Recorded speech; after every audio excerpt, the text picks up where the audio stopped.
We're going to get started now. Thank you so much for being here. It really is an honor to get to share this time with you. I'm going to start, my name is Gene, but I'm going to start by asking my fellow panelists to introduce themselves. So we'll start at the far end of the table. Hi, my name is Thien Pham. I'm a graphic novelist. I did the art for Level Up, written by Jin Yang. And my latest graphic novel is called Family Style. It came out in June last year. And I'm also a teacher as well. Go Tim. Yay. Hi, my name is Briana Loewinsohn. I'm also a graphic novelist and a teacher, just like Tim. I had a book that came out last year from Fantagraphics called Ephemera. It's sort of a dreamy memoir looking back at my time with my mom with mental illnesses, plural. I have another book coming out from Fantagraphics next year, and I teach art. That's my deal. Cool. I'm Wayne Lowe. I'm an art teacher also. Artist missionary, if that means anything to anybody. So, should I show some stuff? Yeah. Okay. Well, you weren't always a teacher in an organization. Yeah. So it's been maybe like 12 years on the road, as it might be said. So, just a little background for where I come from and the things that I was going to share about. Okay, so long time ago.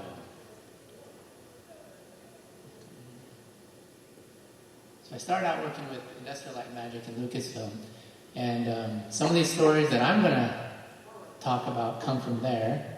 Working on AI was my first intro job, entry-level internship, and then Pirates of the Caribbean was one of them. Peter Pan was another one.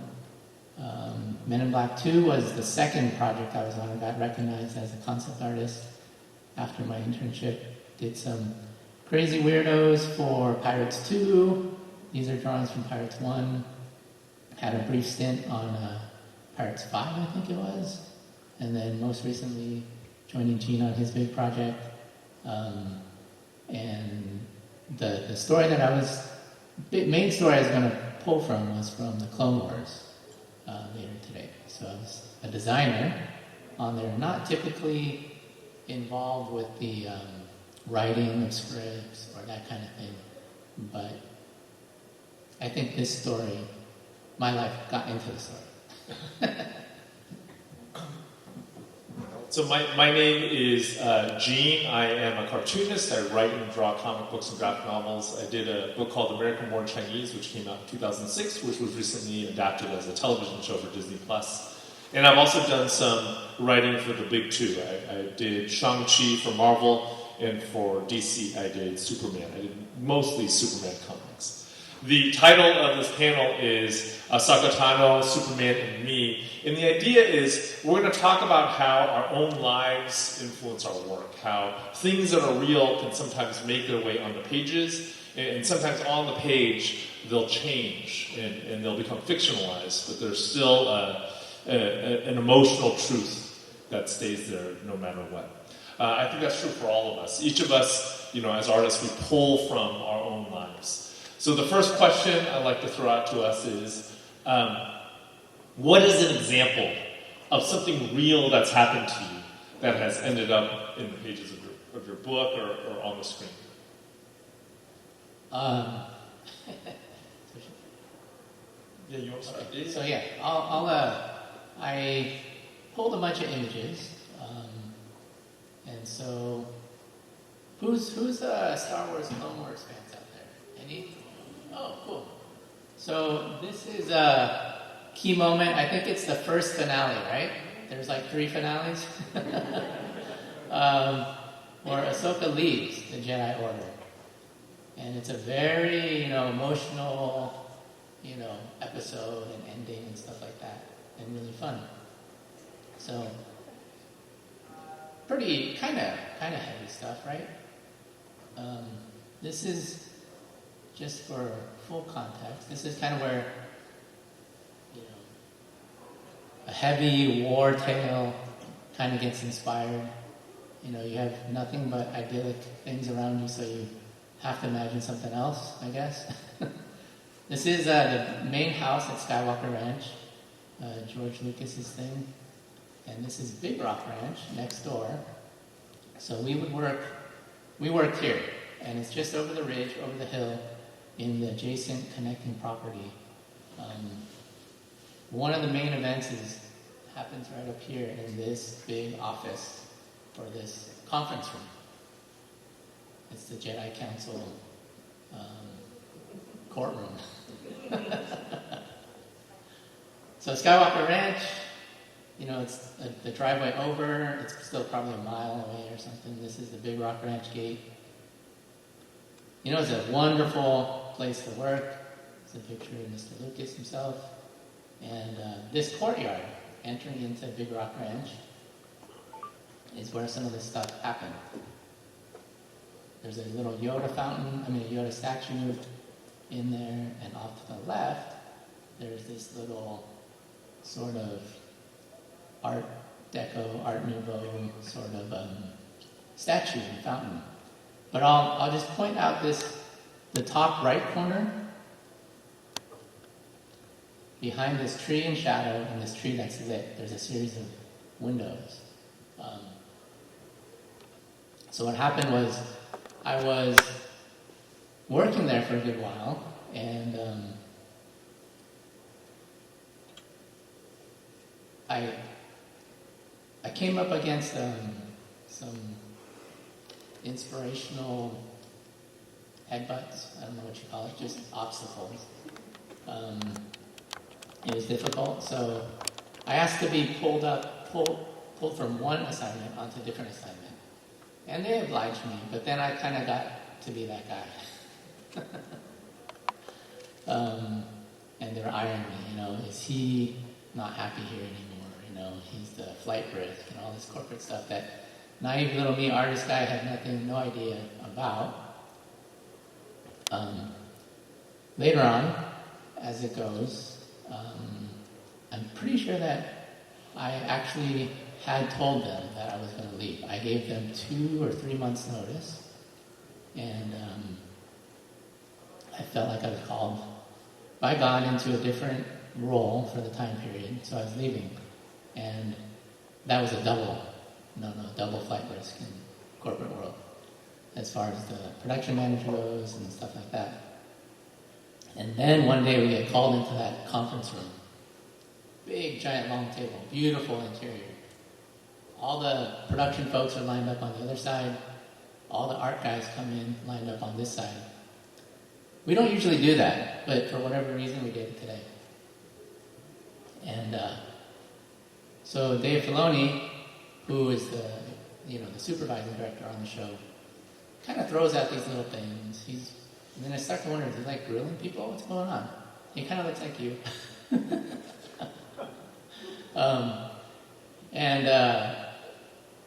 But then the grilling, it's like all sidelong grilling, like, oh, who's mad? You know, who's not happy today? You look kind of, did you have a good weekend? How you guys doing? And a lot of it was directed at me, like a ton of it. And I was like, yeah, great weekend, what's going on? So it turns out that this little window back here got busted. This is kind of the hangout where folks who like to smoke would come out here for their coffee breaks. But it was broken. I didn't know about it.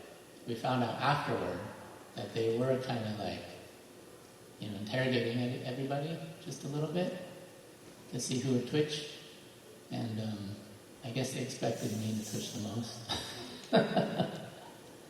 Thank God I had no idea what was going on. And it kind of went from there. But that's the gist of what happened. This was a period of a lot of stuff that kept going on. Along that vein, it wasn't, if anything, Dave really was like an Anakin to me. He believed in me. He defended me. He went to the extremes to investigate allegations and situations and that kind of thing. So I'll try to go through this real quick. But tell me if this is my story or not. I think it is.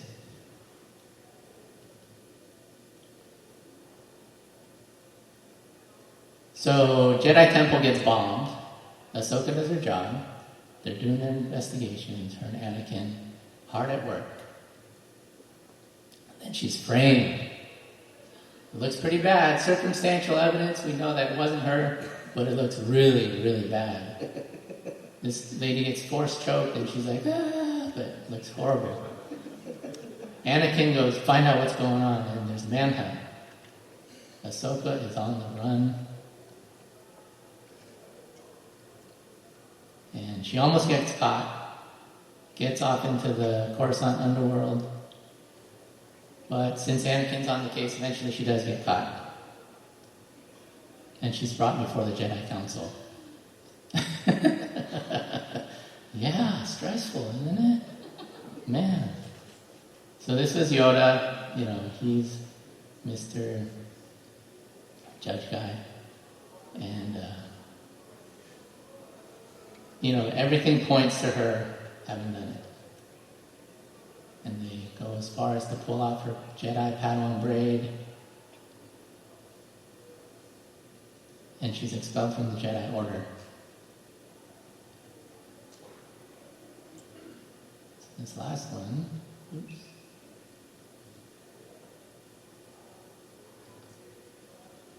So eventually, Anakin wises up to this, and he goes on a manhunt to figure out actually what happened.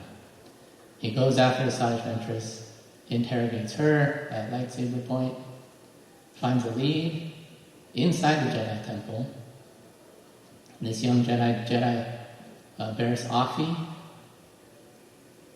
pulls bad guy lightsabers on him, and the fight turns out to be her. She gets caught. She tells her whole spiel, why she did it, and then gets taken away. So the Jedi Council comes back and offers Ahsoka and invites her back to the Jedi Order. And offers her braids back, but she refuses. And she leaves.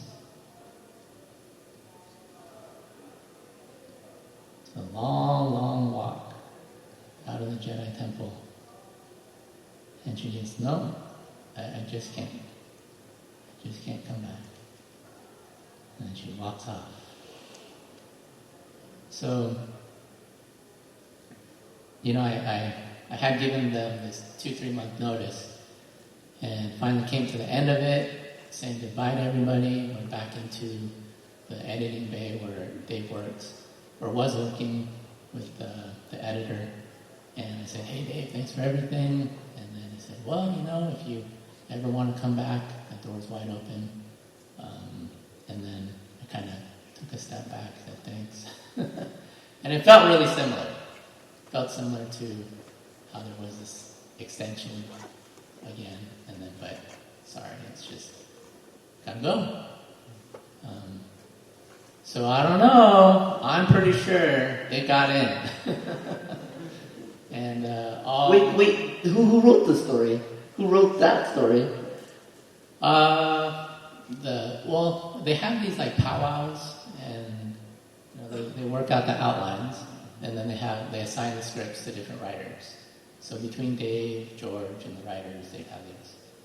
Do you think they wrote that based on the situation with the window? Yeah, that's what I'm claiming. Oh. We're going to figure it out tonight, you guys. We're here together. Dave Filoni, show yourself. We have the window. That's crazy.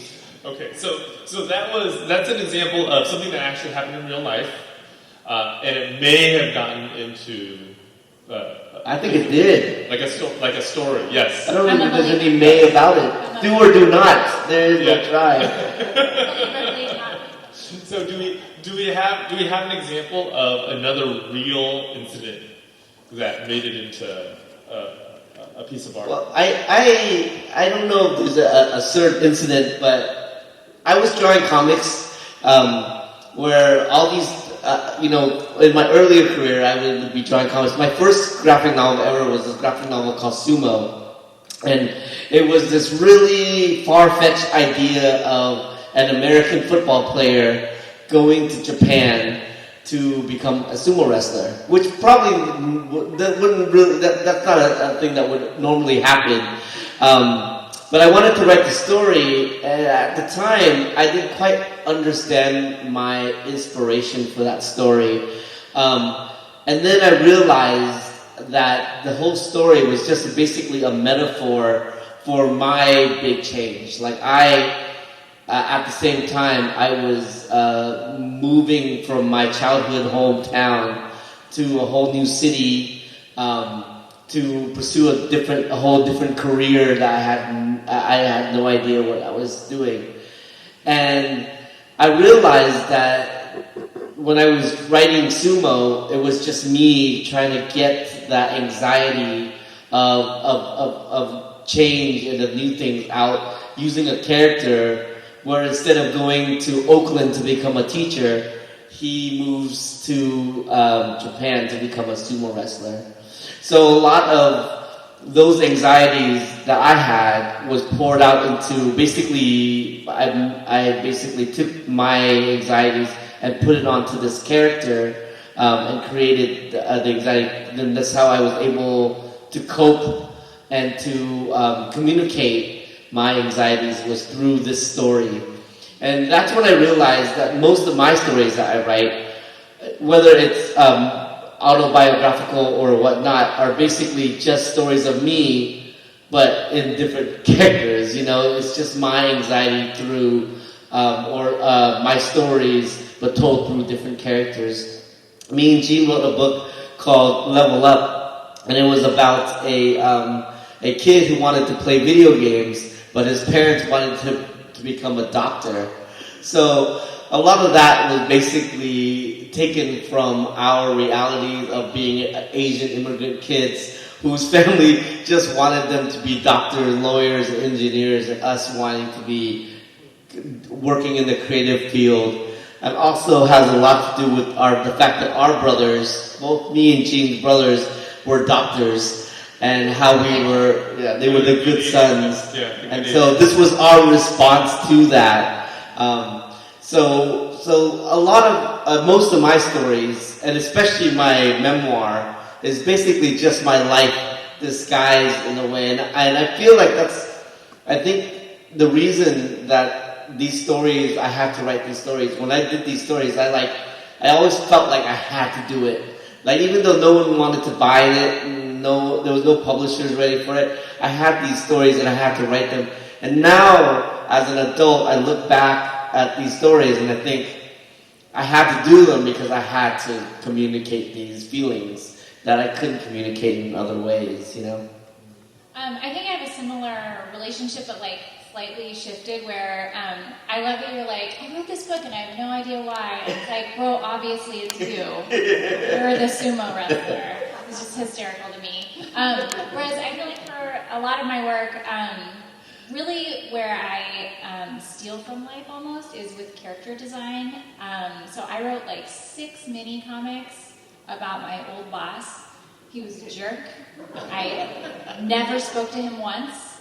I worked at an art supply store in New York City, and his family had owned it. He was just this mean old man. But I just found there's something about his face that was so captivating to me, and I just You have a thing for a mean old man. I wanted to find his humanity. This is obvious. The stories have nothing to do with him, but his face, so it really was not even envisioning what was this guy's life like. It was really just something about his face I thought was this has to be on the page. So I stole his face. And then I wrote this memoir last year, but I didn't want it to look like me or my mom. I wanted it to look like something else. So I sort of turned my camera lens, I guess, outward to find characters. So you guys might show up in a book, just heads up. But the little girl was my friend's kid, and she found out after the book had come out, and I was like, yeah, she's based on your daughter, and she was like, what? So I really use a lot of just the faces I see There's something about, like, everyone's face is so unique and amazing, and for me that's like a huge way that I just steal from real life and then reanimate it into something new. What about you, Gene? How about you? Well, the title of the panel has the word Superman in it, and part of that is because I worked on Superman for multiple projects. Superman's a very interesting character, in part because I think he pulls from the real life of the people who created him. So he was created by Joe Shuster and Jerry Siegel. They were best friends in high school. They grew up in the Cleveland area, and they were both these children of immigrants. Specifically, they were the children of Jewish immigrants from Europe.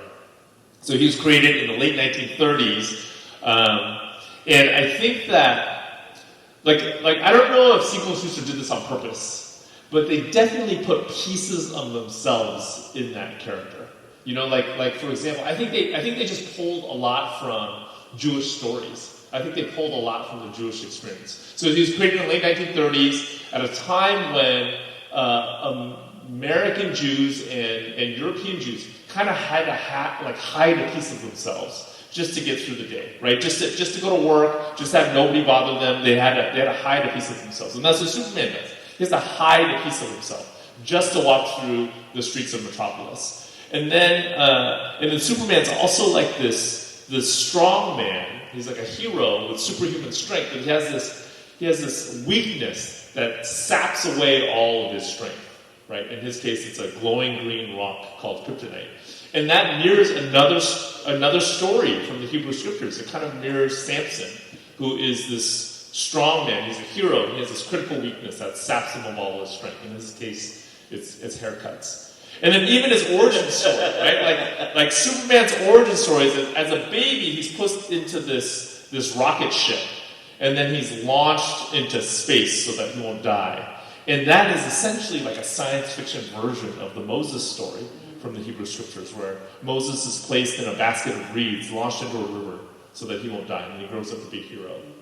So from the very beginning of this character, I think he just pulls heavily from the real life of his creators. And then when I approached him, I have to be honest, so I did 10 issues on the main Superman book, and it was very hard. It was the very first time I ever wrote monthly superhero comics. The pace of it is just like super intense. And when I look back on those 10 issues, I don't know how I feel about them. The art is awesome, but I don't know how I feel about the stories. and then later I got to work on a graphic novel called Superman Smashes the Klan. And at that point I felt like I had gotten a better hold at least of the superhero genre. And I thought about how, like, from his very beginning, pieces of the creator's real life ended up in that book. So I think I did that in that book. Like Superman Smashes the Klan is based on a really famous story from the 1940s Superman radio show, where the Man of Steel really does take on this group of robed and hooded racists. And he does it to defend a Chinese-American family who moves into Metropolis. So to write that story, I pulled from my own Chinese-American life and my own Chinese-American, like a childhood, you know. And I think a lot of that was in keeping with the history of Superman as being pulled from real life. So the next question that I wanted us to talk about is there a danger?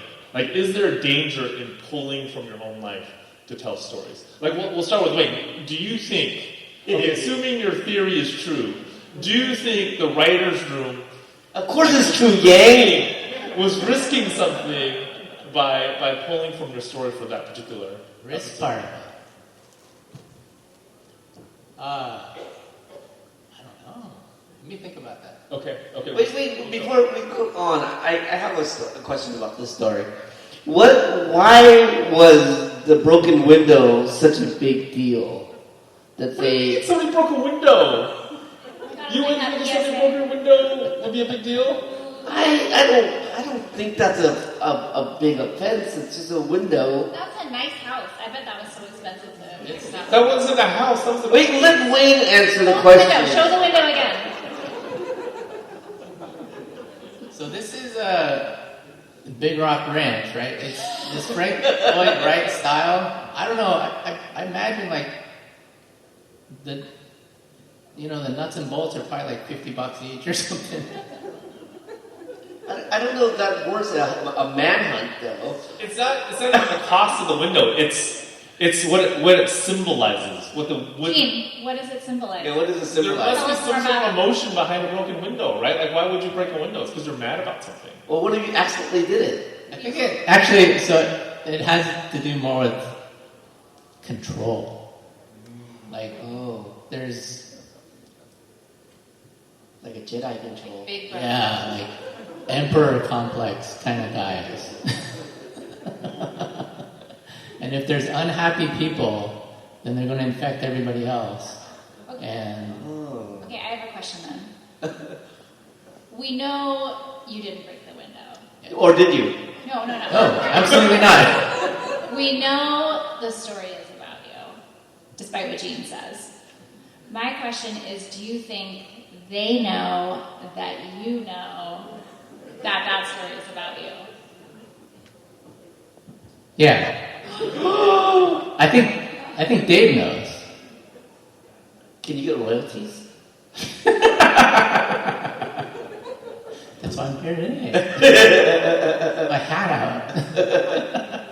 We're gonna get those. Well, for me, the risk of telling my story through comics, the only risk is that I'm too honest and I put something out there that could be like criticized. Like when you put yourself out there into your stories and people criticize that story, they're not criticizing just that story, they're criticizing you as well, right? So if someone had been like, that's a dumb idea for that sumo wrestler to move to Japan and become, like a sumo wrestler, I'd be like, well, that's my decision was to also, but if you release art out in that way, I would assume that you would know that, that's the risk that you take. Like when you throw out art out into the world, you know that the risk of how people react to that would be so that you probably would not take it very personally, right? So, Do you think the layer of fiction gives you some protection over that? Oh yeah, for sure, and that's why you do it, or else you just write memoirs, right? You just write like stories about you doing the things, but putting it in a fiction, like in Wayne's case, obviously, like, because if they did a story about how this guy named Wayne broke a window, then everyone's gonna be like, Allegedly. I'm getting grilled again. The flashbacks. But they do it. They say that Wayne is Ahsoka and Ahsoka. Is that how you pronounce it? Ahsoka. And Dave Filoni is Yoda. Then they are able to hide behind that. Anakin. Yeah. Oh, Anakin. Sorry. Well, I feel like the risk might be like that you don't see the trouble you're causing. Like I mean, like they might not see this panel. There's a chance that the people at ILM are not, or at Lucas Ranch are not seeing this panel, and they don't know the pain they're causing all of us in this room to figure it out. You don't. If you're stealing from life, you don't know what's happening afterwards. So like my old boss doesn't. Oh yeah. Do you think if your old boss knew that was you, that he'd be hurt? Yeah, like I think he'd be touched. They're very nice books. But I think he would be. I don't get to see that benefit. Well, you only stole your boss's face, right? You didn't steal his story. His vibe. I would say. But you tried to humanize him, though, right? What? You tried to humanize him. Oh, he comes off like a peach. Does he really? Okay, so you didn't actually steal. You're not actually criticizing your boss through your comics. Right. So I guess that's what I was saying was different from stealing the story. Is I steal visual elements. So like that, I guess, is maybe different. But it's like you steal people's faces. That's what she's saying. steal your faces. There's an Avatar comic, an Avatar character like that. They stole that from me. Okay. No, but I guess like when you are taking from real life and you're turning it into fiction, people you as a creator might not get to see the way that it's affecting whatever you stole it from, I guess is what I'm trying to say. That's the risk. That's the risk. That's the risk, is like you are putting this thing into the world, like shooting a gun into the air. Where is it going to fall? You don't know. Yeah. Did you ever feel that there could be some, if your parents had read Level Up and realized, much like Wayne has realized, that the story was actually about you, like they would have been sad that you depicted them in like this kind of like a tiger parenting way? No, because so the book is about a young man who wants to play video games but feels like he's forced into medical school. And I think my parents did read it, and I think they just agreed with the parents in the book. Those are great. Good job, Jimmy. They were like, we don't have to read it. We know the parents were right. I feel like it's going to come full circle when you read the book in 20 years and you agree with the parents too. That's when you know. Yeah, that's right. Okay, so Wait. Have you ever confronted, obviously not Dave, but anybody else that worked on that story about the similarities between, like you obviously had friends that worked there. Did you ever be like, hey Peter, come on, what's up? Was it about me? No, actually I haven't. Call them right now. Get your phone. Okay, let's go back to the risk question. Do you think they were taking a risk by doing that? Putting it into the story. No, I think he just found a good hook. I think he found like something that he could connect with, that I imagine he could, she's not in the old movie, so the question was, what happens to her? Do we kill her off? What happens to her? She's around still now, we know, but I gave him a good out. I don't know about the risk. I think, I don't know. Risk-wise, I suppose if any of the folks around could have fished the story out, I don't know. I just feel like I did a good job of being me. You left Lucas, right, to become a teacher, right? Yeah, and so did Ahsoka. She left the Jedi Council and became a Jedi teacher. What?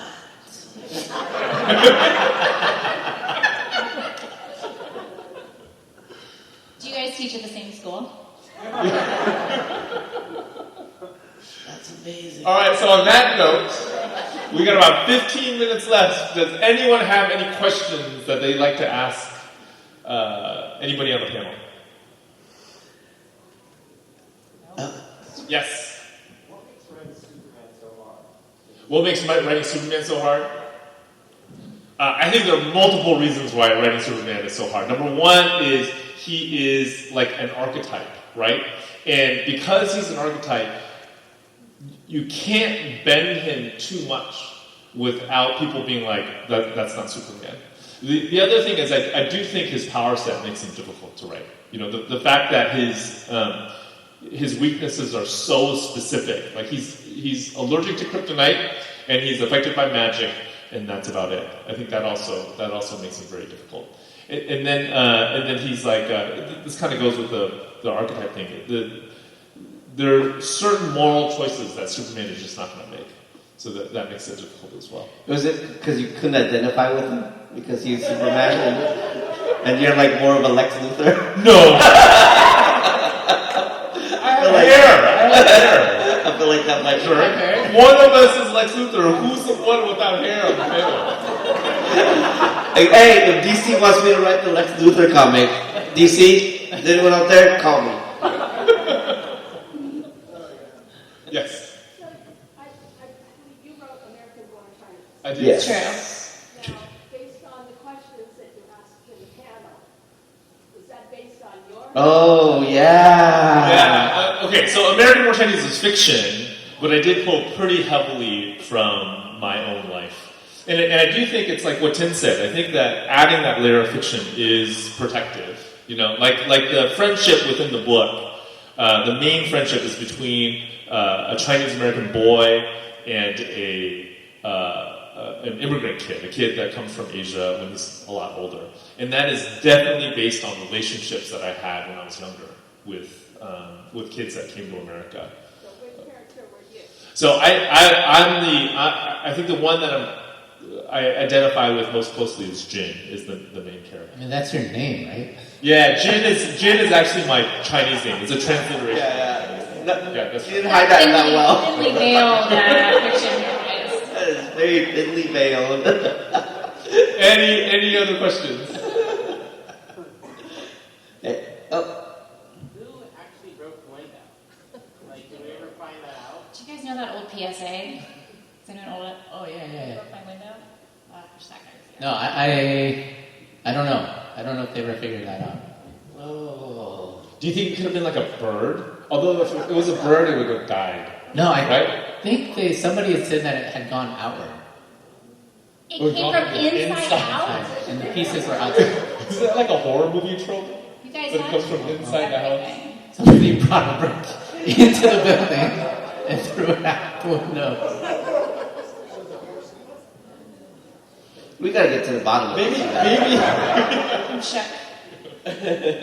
Anyone else have a question or a theory that they'd like to share about the window? Go ahead. Okay. So there's a lot of more diversity stories, right? Like becoming more mainstream, right? This Black Panther was like watershed moment, arguably. I really appreciate Shang-Chi the movie, like Echo and Marvel, and I'm sure there's a ton of examples that I'm not happening right now. When you see these creators channel kind of their diversity and creative works, like a common criticism, rightfully or wrongfully, that they're too niche, right? Like you want to tap into the audience, want to make sure it's resonant with mainstream audience. So how do you When I wrote my book, my new book is called Family Style. It's amazing if you guys. You guys should all get it. A graphic novel, but that book is a memoir about my family's immigration from Vietnam to America. It's very specific about me and about the Vietnamese experience. So anybody who is Vietnamese, whether they did it or their grandparents did it or their parents did it, will resonate with that story. What I didn't expect was when people read it, so many different immigrants resonated with that story. Whether it was Hispanic or Italian, even Italian people and stuff like that, they all said, their families, when they came over to America, their families struggled like my family did in the same kind of situation. There's a scene in my book where I'm rejecting my Vietnamese heritage, and I throw away this Vietnamese dish that my mom makes for me into the trash to get burgers with my friends. And when I just wrote that as this is what happened, I didn't really expect a lot of reactions to that. But when I go and I present the book to people, adults all reference that part.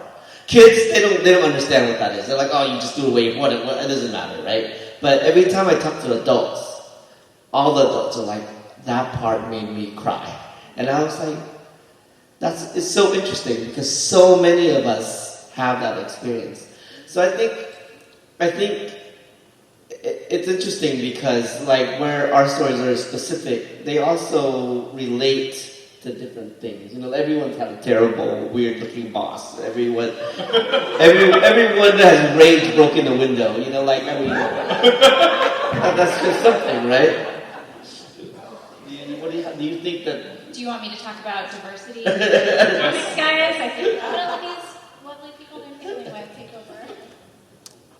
I actually think that you need specificity to tell a story properly, right? If you look at all of the really, really popular stories, like Star Wars, you could argue is actually a glimpse that a modern American audience gets to take in another culture, and the stories where things are a little bit weirder, are a little bit different from how modern American life is. Those are the ones that are actually the most interesting. Like those are the pieces of Star Wars that are the most interesting.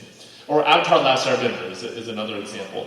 The parts of Avatar that are most compelling to us are the ones where you get a glimpse into the cultures of that particular world. So I think there's a way in which you can write specifically about your own experiences, but still have it be universal. Like, I think you actually have to do it. You have to write specifically in order for it to be universal. And it's something about, like, you're using something, like a very specific detail to pull out a universal emotion. I mean, that's what Thien did, right? Like, that was a very specific example. It's very specific food that he was throwing away. But the emotion of being embarrassed of your parents, that's a universal.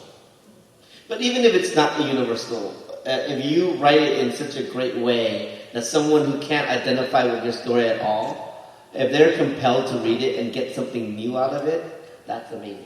Yeah. Right? Like if someone reads my book and have never met a Vietnamese person or whatever, and they learn a little bit about Vietnamese culture and how Vietnamese people came to America, that's something is also very important as well. I also feel like, I guess I'll jump in. The memoir that I wrote last year is a memoir, and it's about my feelings, and I think that feelings can be very universal. So the book doesn't look like me, it doesn't look like my mom, it doesn't look like where I grew up at all, because I really wanted to take all those details. I felt like bogged down what I felt like, and if I had to like put in what my house actually looked like, or what my mom wore, or what I wore, it would cloud like all the things that I really wanted to connect with a reader about. So for me, I tried to strip it down and put it into like this really dreamy atmosphere, so that hopefully other people could kind of inject themselves onto this like semi-blank canvas and sort of see what they wanted to and get the feelings out of it, but make it relatable in this sort of more ambiguous way. Does that make sense? It's almost like the opposite of like a very specific thing that is universal to.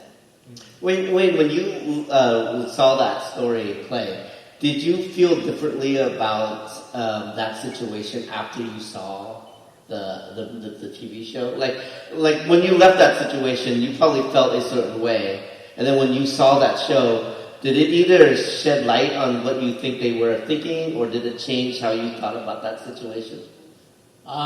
Yeah, for sure. I think it's just I took it as just a good memory, you know, that this was a time we shared together, and that friends are friends. Yeah, it's really kind of cool. I was like, wow, that's fun. Yeah, and I think we'll always have that, and that's the awesomeness with art, right? That's, you capture it, you will always have that. Every time that episode is always going to be there, and I'll always remind you of that. That's beautiful. Yeah. Now we're all friends. We'll all have this together. You guys are all pointing fingers now. Yeah, we'll all know that Wayne did not break that window. A whole room full of people. No matter what George says. Window never broke. Any other questions that we can answer? My last question. No? Well, thank you so much, you guys. Yes, thank you. Thank you so much for being here. Have a great WonderCon, everyone. It was so fun.